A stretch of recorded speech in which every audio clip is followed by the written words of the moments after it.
This is the 2025 GMC Terrain in Summit White in the Elevation trim, and they have improved every single detail on this GMC Terrain. It is incredible how much this is improved. Hey, it's Tim, Pickup Truck Plus SUV Talk, and I gotta tell you, I wasn't a massive fan of the prior generation GMC Terrain, and in this video I'm gonna tell you why I like this generation so much better and all the ways they improved it. So again, this is the GMC Terrain, and they've changed literally everything. So the front grille is different. It's not so big and bulky and truck-like. The prior generation was trying to be all like the Sierra trucks, make them all match. This is more like the GMC Canyon, a little bit smaller grille, not so massive, not so bulky, and it really makes a difference behind the wheel. I'll show you that in a minute. And we'll come around the sides. We still have the same wheel arches that GM's used for years. It happens in the half tons as well as in the heavy duties. Same idea, nothing crazy there. Terrain there. Now we have a lot of blacked out features here, really what we call a stormtrooper look from Star Wars movies. Black and white looking there.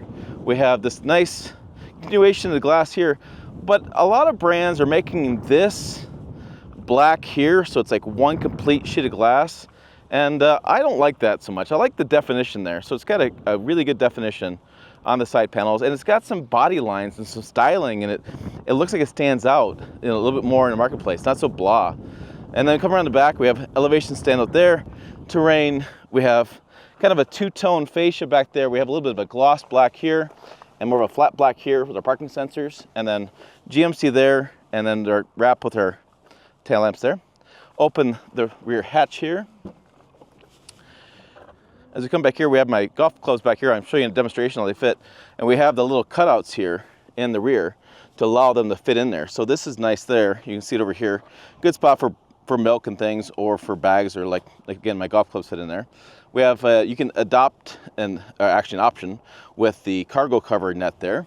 We have the seats that fold down. And then I don't know that I have any power back here. Oh, I do. I have a little power plug there for like inflating what do I say? Camping, inflating your portable mattresses or your like water toys, that kind of deal. And then that is the rear hatch. We'll flip the car around. I'll show you the SUV. Excuse me. Flip that around. Show you what, not the sun in the face. Show you the interior. Kind of get a little teaser preview there of the interior. Okay, I flipped it around. I figure while I'm sitting here, I'll just start filming. So this is the new interior of the GMC Terrain. We have some switches over here, all-wheel drive, auto hold for like holding the transmission in gear while you're at a stop sign or stop and go traffic. Auto start stop button, turning that on and off. Some vents there. We have different seating controls here with our latch to open and close the doors. And we have the window controls right there and the mirror controls. Here is our center display. It is one nice piece of digital display. It doesn't have any analog gauges, but it's just a nice compact screen behind there. And you can go through the screens, which should be right here, and you can kind of change up what you want to see behind the screens. Yeah. So that's kind of a nice little feature. Look, change differences. You can see my fuel economy, or whatever, I haven't reset it, 28.2. And then we have what the biggest improvement I've seen is not the monument, but that's what they call that, Big Rocks National Monument. But look at how much glass I have now. From the steering wheel up, how much glass I have. I felt like this, with the bigger front end and the IP was a little bit taller, I felt like this was a much more tank-like view, like a little more turret view, like this big. And now it's like this big. It looks like you have so much more visibility. The A-pillars are really shrunk down. You can see a lot better over the A-pillars and have really good visibility. And then I have the digital rear mirror in this as well. And I have the new center screen here, which is really nice. It's below this kind of belt line of the IP. It comes down here, and then everything is within easy reach and touch. It's quick to load. You can go through Apple CarPlay, Android Auto. You have different cameras, which are easy to see with this bigger screen. And you have your HVAC controls there. I even have a storage bin down here. I have some cup holders and a wireless charger built in here. So I have storage and USBs. The screen just fits well. That fits well. Again, below my sight line, really good visibility. And then additional storage down here, little storage bin there. and then that wraps off that interior there. And then we have the dual panoramic moonroof going all the way back to the back, and some room back there for the kiddos or other people. But I will tell you. Okay, now let's talk about the biggest improvement they made for this model year, and I'm enjoying it right now. The seat. GM seats have sucked for years. Feels like it's been the last 7-8 years they have just been like sitting on cardboard. People have told me in the comments. I've experienced them in GM vehicles.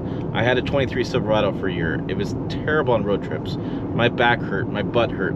These seats are like sitting on a couch cushion. So much better. It's night and day improvement. And this is the big deal, I think, with the new refreshed versions or new generation versions, whatever you call these, of the Acadia, the Terrain, the Yukon. The seat comfort is exceptional. It's so much better. I can do a road trip on this and not feel so fatigued at the end of the day. Now this does have the, like I said, the convenience package on this, or the premium package, I think they call it. So that powered seats and heated seats and cooled seats, that kind of stuff. But even without that, I think the base seat is going to be a much bigger improvement, or a bigger improvement I should say, than the prior generation. So if you're one of those customers who you like GM vehicles but you've had a lot of concerns about the seats, and I know you have because you've told me in the comments, again, get the new seats. Now powertrain wise, the turbocharged engine in this has been a carryover. They went from a 9-speed to an 8-speed, small potatoes. It's just a nice powertrain. You know, I know a lot of people like a V6. They have concerns about turbo reliability, but really these days, everybody's going turbo. It's hard to find an SUV without turbo. Why? It's fun. It's a fun driving experience. The performance is there. It's got good fuel economy as long as you keep your foot out of it, and it meets the emissions requirements that GM wants to hit for global emissions. And so it just fits a lot of needs, and there's nothing wrong in this vehicle with the turbo engine. And frankly, I think it makes them competitive because the entire segment is going turbos. So that's just kind of where we're at with this powertrain. But this is a really nice, and to me, a well-equipped $40,000 vehicle. I wouldn't bat an eye taking this home from the dealership. I think it looks good. I think the interior is much better laid out. Visibility is a lot better. Driving performance is good. It handles pretty well. It's not a sports car, it's still an SUV, but the bumps aren't bad, and I feel like the seats are so much better. That's almost worth the money of upgrading in itself with the seat comfort. That's my thoughts on this GMC Terrain. Time for your thoughts. Put them down below.